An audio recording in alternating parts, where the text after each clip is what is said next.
Kung may nga kag-diamond, asa may musulod sa atuwa una-una? Asa may mas mahal? Ang diamond o ang gold? Diamond. Diamond.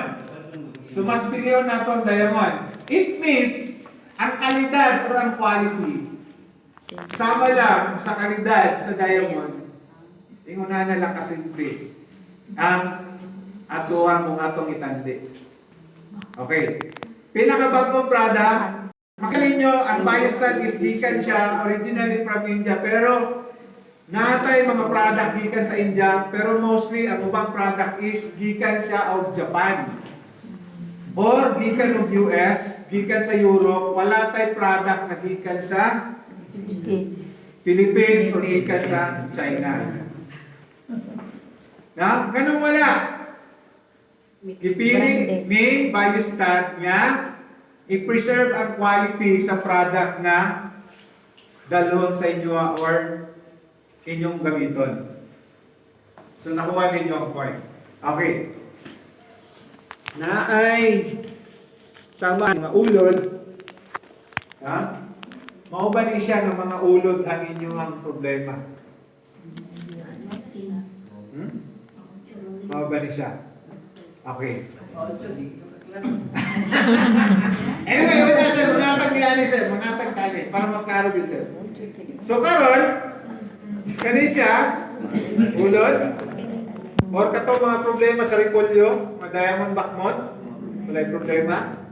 Kato mga leaf miner, to mga white flies, kung unsa pa nga klaseng mga manana sa inyohang tanong, ayaw mo kaguol. Yan naman. Espesyalista si Pine Save anak. Pero, ang yun lang po ko ninyo, kung makita ninyo kung unsa ka epektibo ang Pine Save, ayaw lang po ninyo gamita kada spray. Ha? Para pagbalik na mo diri pohon, sunod, amigo lang yapon ta. Kasi, kung sige nyo kada spray, Pine Save na lang, ang may tabo, makita ta sa inyong isulti sa mo. Wa na maipikto tong inyohang Pine Save. Unsa to? Piki. No? So, na-immune na siya. Di ba?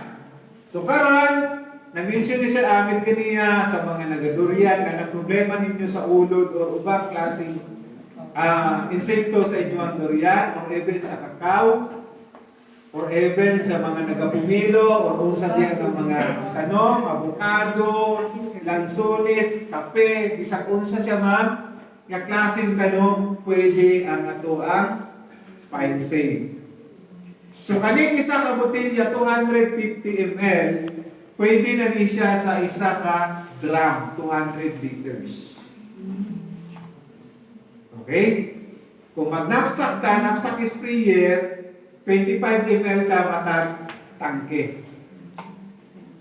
Okay? So, na yung mga pangutana.